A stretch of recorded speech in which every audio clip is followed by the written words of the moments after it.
din Edenanajra Ewukubia. Na me sanso kai will say subscribe to my YouTube channel or Facebook. So now I like you now I follow Amaye. Now please keep sharing for us also. Neat roofing and as much neat roofing say bra.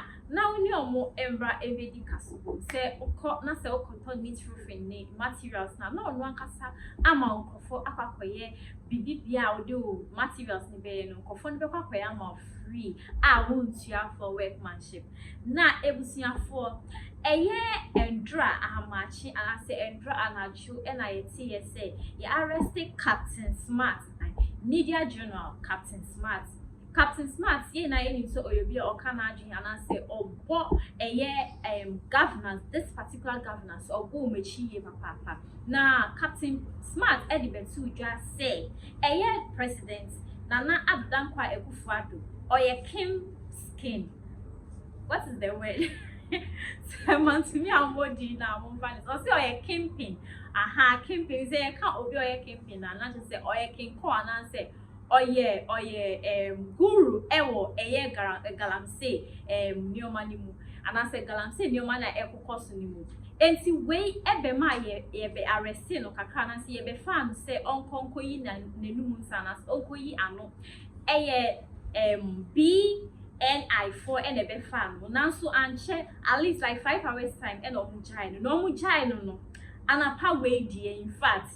I say sunny program now ojai no. Wa bo o man penini na be de tree for sit through a year chairman untmi wa bonechi papa. Now way ena a year in ba na Yaa Brefo a oye juma e Angel TV so edna dwentre aba. Na ebusia ye be kaya Chairman Captain Smart previously no oye juma Angel TV and sana Obra Media General intino Yaa Brefo say oye ni brother and I say oye ni brother and I say ebi omuye juma ba kunti and of friend say as a brother Yaa Brefo one Captain Smart the way ya okanin sem no kamia koye say he is doing the most and Yaa Brefo one even though Captain Smart any brother no some of the things he says no too harsh like the fact say journalists for more rights more media rights be say you can say anything at all about governance and I say will be no interest say you should be attacking the person brutally.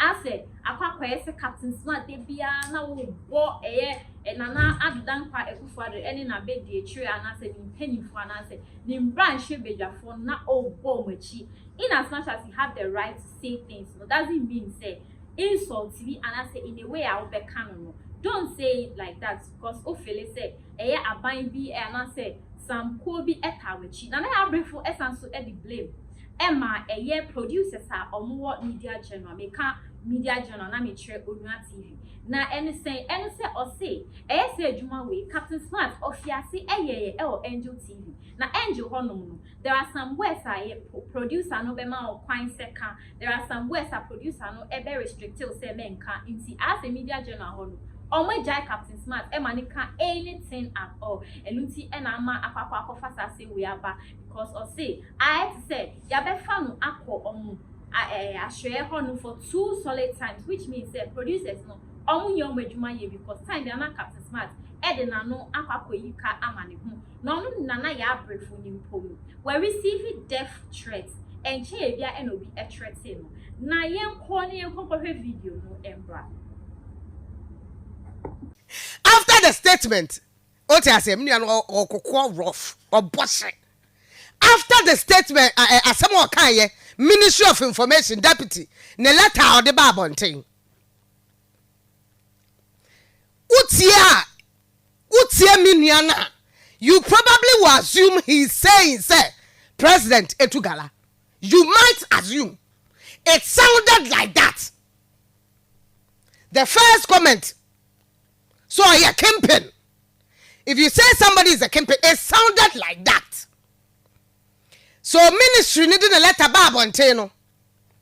He went on to fire. Nobody is afraid of anybody in Ghana here. And then there was a continuation of that conversation. Say he is directly involved. But I don't know qualify no. no qualify no some way, but when any year one how what yes, I would say I would have used other words. I probably would have used other words. So therefore is what I will use.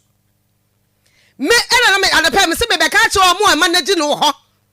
Say e bia o muntu me manage me nua na oba ho no wada police station. We do NIB. Me na me di me nua muntu me na mfa de merem.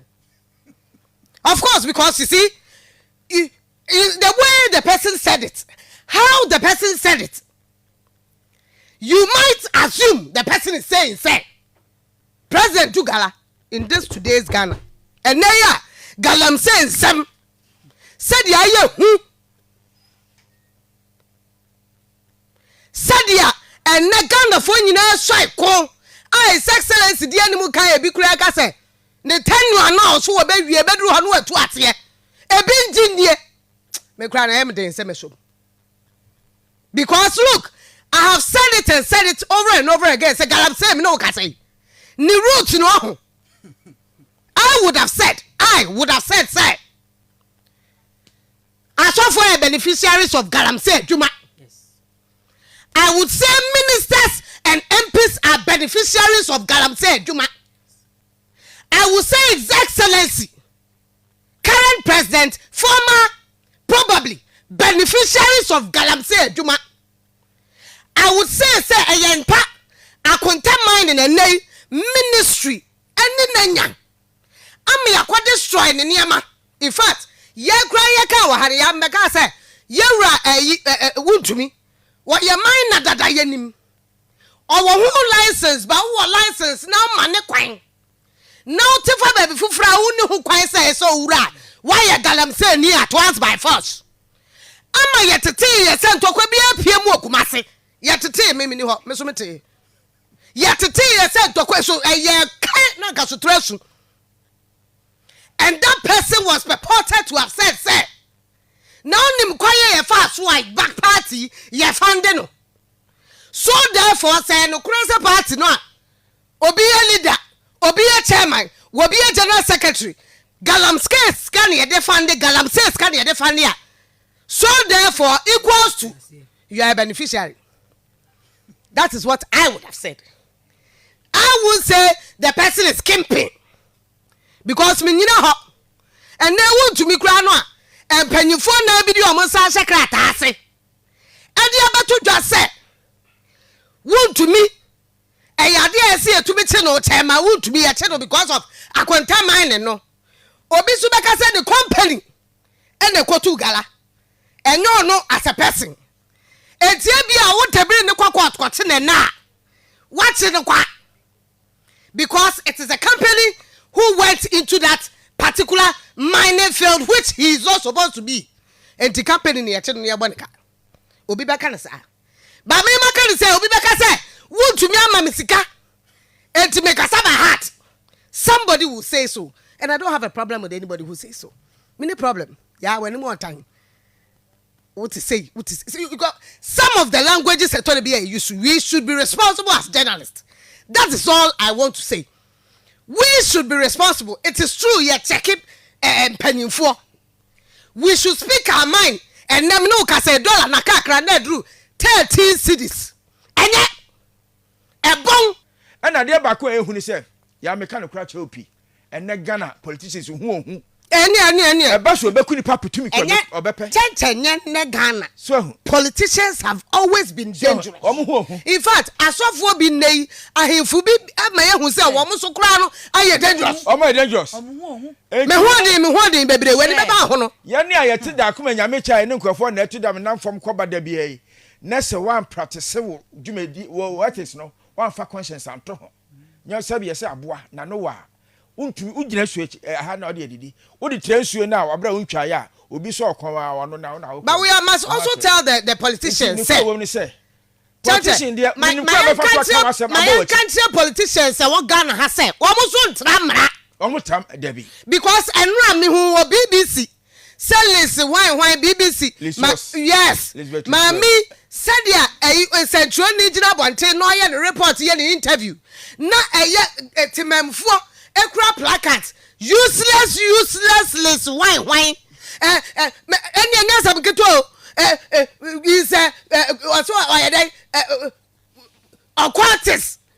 Aquatis list why I'm say ebom krobi so na ahoto ho say na wema aha de no you want try am na say emri bia ba obetumi obi se caricature se caricature no na opempani pa ya ye oti na wonu moja you know wase ne ya ne nam so ntumi aje ma Dabi obi amodi and that is where me safely I will even stand.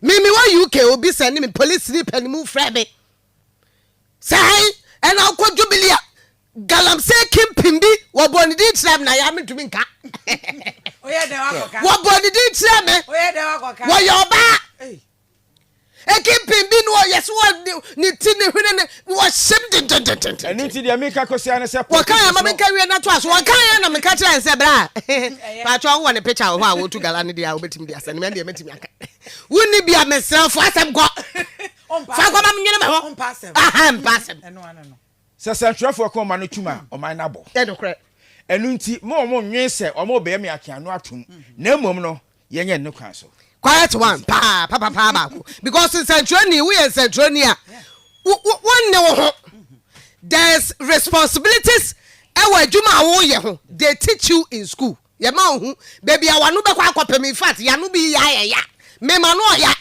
ba wo hwene wuti wa pampam we yes I don't go there. That is not my style. That's me catch say will be the threat be send them. Yes. Person not purportedly to be an MP. And or they are sending another journalist. Now nipa no afowedi amame. Say I tell you. On they are sending another journalist. It was not meant for you. No, it was about me. It's about you. Now or complaining actually another journalist. Okay. No say tell you nothing will stop me as a journalist. You should know who to attack and who you shouldn't. You see what happens to Captain Smart yesterday. I am telling you today, I got some video in Yaa Brefo on Angel TV trying to attack me. She should be very careful because I know every corner than her. If she wants to attack me with something I did not do as a minister, wants to say something to disgrace me and my party, she should be very careful. Now, Branty and Troy, please, I beg, can you tell me exactly what she did? Then to us, you see, as for you, I respect her a lot. I know where she passes each and every day, and I can do whatever I want to her. And I say, don't tell me to calm down. I will not till she stays away from my work and what I do. It's not everyone we attack. She should know that. And we are threat and the pay woman they are sending. Honorable crowd was sending. But me about one honorable crow. And tina me sumi mo bi edin na me ka said you send ye na me to amane no say aduma we mfie adunu and they say ye nsura de ye nipa bibia to me si enu so nkire se wo ye bone a ye nka we will say it as it is. No threat will deter me or my colleagues from the work we do. Aduma no ye ka say ye da kra mo se me ye nyai enti ye be ne fenchim without fear or favor, no matter who you are, whether you are a security man, president, minister, party, whatever it is, ye beka said ye TNF fata. Ebusiami sanso ema akwa ediba Xposed na me kai bio se subscribe ema YouTube channel no now I'm clicking on post notification bell so be I upload new videos bia ubenya bi ahwe na fe so wa share amaye enti se na mo anko tie no na Yaa Brefo anapa we de na ni bu afu yi papa o say ebi mu ko esopa ne se ne ho nye fe de nim ye time say no mu di na tem e social media so na so no die eya no kran no beka no e no beka but e wo we eya oka na asem on ka say ordinary esi man pani we so na say abai we because as a journalist you are supposed to be neutral any kwan say umma other people e feel say the way I boss that party we echi die who support party we sa na one other party no omanya amban na say omayewe enti e na Yaa Brefo e de e to ne nua be ma ne say on hwe ne nsem kan mu yi na aha e na medimu ebesi medin e de na nanjwa e okuria na neat roofing e na asomasne bye. Mira, the we are in Sway Esifa Bay. Now Adam has sent Sunny, and then the one for me and shades the pa, the own fraud bill. Sasani say Winty, and I'm in front of it. Abraham see there in VA. Let me jaw what to coin. And I'm a catcher say, Kofan neat roofing system for no matter dying so my and I'll cofa quantum for my Tamaquafa. I'm about dying so I share then you. Now Mira, neat roofing system for some walking. A damn pan, a dance from one, tinchina chin, as I said one, and some boy dance from my end. Ore uti, unim says he can't wire thing, and I will yadi and swat. I was so yadia, a bit in your chama we and unti, and I'm a share will say, Kofan neat roofing system for Nanka, Omaya Jumay. Atia, Nansu Emui, neat roofing system for when Quandia, Ometani neat, the Amayan. Enti, a Kobani say, open woodwork, metal trust, rain gutter, rich cap, valley, IBR, IDT, DSR, any Piaka hold the air, any not transfer neat roofing system company. Yamau free estimation, any free transport, and our friends so your poor down Sumawa, a chaye pa, and it just some neat roofing system company at the Abani say, what the promotion Chenchen pan or Diaba. Say they, if we sabre, if we say, you better bronya bury no. Open neat roofing system company, a catch it, see and cobo down Sumawa. I can't hear out the bow down so pet and I'll bet Tiaka. Nay, do a chi aqua down a swama free. I won't tiare. As I mind casting in Patem, neat roofing system for Ababia among Krabatani Bio, Parker so Protua Station, store number 44. I and GRA office in Dinshanimu, a Muntre Mubiano, for neat roofing system for Ewo 0553 817122 Anna 0557 453973. Neat roofing system, Anna. Quality is our hallmark.